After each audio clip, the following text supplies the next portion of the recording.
Eh, no se trata solamente de enseñar, no se trata solamente de potenciar formaciones, no se trata solamente de generar escenarios para desarrollar competencias que a veces son competencias en las que impera más la función de aprendizaje, la función de enseñanza, el uso y aplicación de conocimiento que el ser.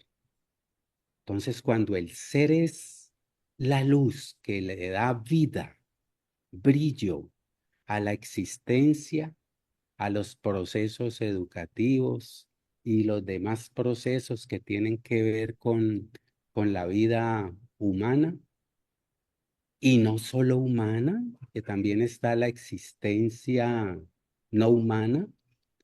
Entonces, cuando generamos escenarios para iluminar esa existencia, sobre todo esa existencia entrelazada de humanos y no humanos, si se quiere, esa existencia pluriversa de ese mundo de mundos, de universos, no solo del universo, de lo que por un universo nos ha regalado Occidente, sino también de universos. Las diferentes culturas, sobre todo las ancestrales, tienen sus propios universos, sus propios sentidos de naturaleza, es decir, sus propias naturalezas. Entender la vida pluriversa como un mundo de mundos, de universos, de cosmovisiones, de naturalezas, de espiritualidades, culturas, ¿sí?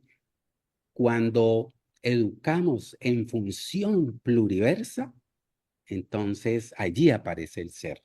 Y cuando hablamos de ser, estamos hablando es de un evento fenoménico en virtud del cual usamos todos nuestros equipajes en función de la vida, por y para la vida. Y cuando hablamos de por y para la vida, Levinas es muy importante. Hablar de por y para la vida es reconocer que somos hilos de un tejido llamado tejido humano, en virtud del cual cada hilo tiene que acoger el otro hilo, porque si no se desteje. Entonces, cada hilo se debe al otro y al otro debe responder. Entonces, el centro de la educación ha de ser siempre el otro, y diríamos nosotros también lo otro. De pronto Levinas hablaba del tejido solo humano, pero hay que hablar es del tejido pluriverso de humanos y no humanos, de universos, de cosmovisiones. Entonces, como tejido, como plexus humano, como plexus pluriverso, la vida como plexus, en la vida como plexus, la educación no ha de centrarse solamente en el otro, sino también en el otro. Es decir, no solo en el próximo humano, sino también en el próximo no humano. En aquellos próximos a quienes nos debemos, por quienes somos y a quienes éticamente nos hemos de responder. Es decir, la educación debe ser heterónoma en un sentido ético. Claro, uno quiere una educación para la autonomía, pero ese es un potencial que puede o no ser ético, será ético político, pero ético edificante es otra cosa. Es decir, el concepto de interonomía es un concepto que va más allá de la educación para la autonomía, para la emancipación, porque sí necesitamos una educación para la emancipación. ¿Para emanciparnos de quién? Pues de las heteronomías que nos imponen sus intereses, que nos imponen sus deseos, que en aras, obviamente, de su ambición, nos imponen, agreden nuestra subjetividad, y ese carácter de emancipación nos permiten desubjetivarnos, ¿sí? Vaciarnos un poco del mismo, del otro, de esa mismidad o totalidad que cada vez corroe más nuestra subjetividad, que cada vez le pone talanqueras a la vida comunal. Y en ese sentido, sí es importante una educación que nos emancipe tanto del ego exterior, esos poderes oligopólicos de orden ideológico, financiero, económico, inclusive cultural, ¿sí? De esas mismidades, a veces esas identidades para sí, emanciparnos de ellos, pero también emanciparnos de nuestro propio ego, de ese ego que está agobiando permanente a nuestro yo. De ahí la importancia del planteamiento de Levinas de la necesidad de desubjetivarnos también, de desyoizarnos para entrar en el mundo comunal, donde todos nos debemos al otro, donde uno se debe al otro y a lo otro. Por eso el concepto de interonomía es un concepto que funde la autonomía frente al yo exterior y al ego interior, pero que también a su vez nos impone la heteronomía ética de obedecer las máximas de la vida entrelazada. Miren cómo es el concepto de interonomía, que va más allá de la autonomía. Entonces, en ese sentido, creo que es el ser precisa de una educación interónoma, no solo crítica, no solo autónoma, no solo emancipante, sino una educación que permita la confluencia de racionalidad y ética, de ética para la vida. En ese sentido, eh, creemos que la función del educador es generar escenarios para fortalecer educandos capaces de vivir en comunalidad, capaces de ser comunales, es decir, de tener equipajes de todo tipo, cognitivos, afectivos, operativos, volitivos, etcétera, que fluyan en modo edificante, en modo conciencial, en modo ser, porque el modo ser es el modo donde todos nos debemos al otro, y es al otro por quien debemos responder, donde debemos asumir la actitud de poner nuestros equipajes en modo ético. Y en ese sentido creo que hay que ir más allá de la conciencia crítica, para que ésta devenga crítica consciente, que la conciencia crítica a veces se queda en el plano de la racionalidad y en una ética que todavía no deviene ética para la vida. Por eso, cuando hablamos de discurso y acción, no estamos hablando de edificar, porque hay discursos que se ponen en acción, pero son discursos para sí. O sea que la acción simplemente es una forma de proyectar el discurso en la experiencia de vida. Pero si no es una experiencia de vida edificante, si no es una acción edificante, pues entonces no hemos podido salir de la conciencia crítica. La crítica es consciente cuando las posturas y demás equipajes devienen vida, devienen eh, más que relacionalidad entre humanos, interproximalidad, capacidad de establecer relaciones tanto con el próximo humano como con el próximo no humano.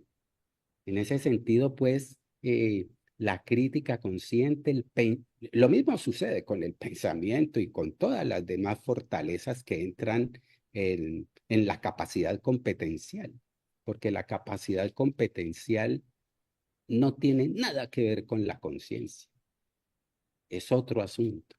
Entonces, potenciar pensamiento, sí. Potenciar pensamiento en acción, sí. Pero sobre todo, generar escenarios para que ese pensamiento, las, las operaciones, los diseños, las elaboraciones de ese pensamiento se hagan a la luz de relaciones de proximalidad, porque no siempre nuestras relaciones de pensamiento cumplen esa finalidad. A veces se quedan en el plano de comprensiones para sí y no comprensiones para ser. No comprensiones para ser. Pensamiento muy bueno, crítico, complejo, interesante, pero se queda en el plano del pensamiento para sí. Otra cosa es el pensamiento consciente, el pensamiento para ser. Una cosa es la conciencia con S, ya lo había dicho el otro día David, y otra cosa es la conciencia con C. Si bien es cierto, para Gadamer, comprender es un modo de estar en el mundo, pues estar entre comillas sería no tanto vivir el discurso, las comprensiones, sino de ser obra de vida, ser obra de vida, ser experiencias edificantes, ser experiencia relacional, ser interproximales. Se trata de comprensiones para ser, que es, como decía Anita y otros, un acto inacabado. Comprensiones para ser, que es un modo de vida, un estilo de vida. Y hay que hacer mucho énfasis, yo creo que en ese tema, cuando uno habla del ser, hay que hacer mucho énfasis en que no todo pensamiento y discurso son edificantes. Estos devienen obra de vida cuando sus enunciados, como dijimos ahora, operaciones y diseños, se elaboran en modo relacional, como equipajes para tejer vida entrelazada. Y sobre todo cuando en virtud de ellos logramos vivir experiencias que dan luz no solo a uno mismo, sino a nosotros, al complejo pluriversal de la existencia. Pienso que por sí misma la conciencia crítica, el pensamiento y la inteligencia en general no logran eliminar o suspender la reificación. Es un momento donde aún no logramos suspender los paradigmas. Soltar los paradigmas. Una vez aprovechemos sus fortalezas y cuando vienen en modo edificante, ¿sí? Que es hasta donde debemos levantar los límites de los paradigmas, hasta allí, para que no devengan comprensiones o pensamientos para sí, sino conscientes para ser. La crítica consciente, en conclusión, que supera a la crítica, a la postura que aún no deriva experiencia edificante, cuando deja de ser punto de vista, neurosis de escrutinio y argumentación, y sobre todo cuando gana ser.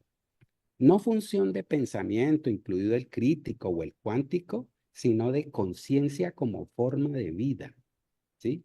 Como pensamiento crítico, ético en modo edificante por y para la vida vinculada, desde el otro, desde lo otro a quienes nos debemos, por quienes somos y hemos de responder.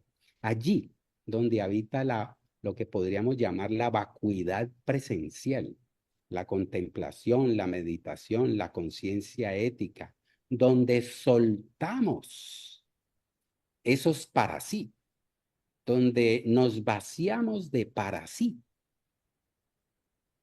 y entramos a tejer en el mundo del para hacer alteridad ética. Yo he llamado también ótrica, para el otro y para lo otro, donde somos tejedores del plexo de humanos y no humanos. En ese sentido, creo que es muy importante la propuesta de Mario, ¿no? De una democratización de la escuela, porque la escuela no es hoy educación.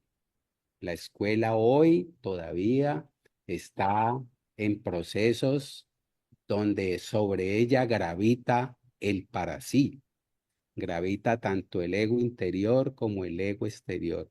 Es necesario que la escuela empiece a emanciparse, pero también corra el camino donde se forman los sujetos, los seres que se deben al otro y a lo otro, los seres interproximales por y para la vida. Yo creo pues que Por mi parte dejo allí, si de pronto hay otra inquietud que nos permita y ser incluida en este cierre, pues adelante.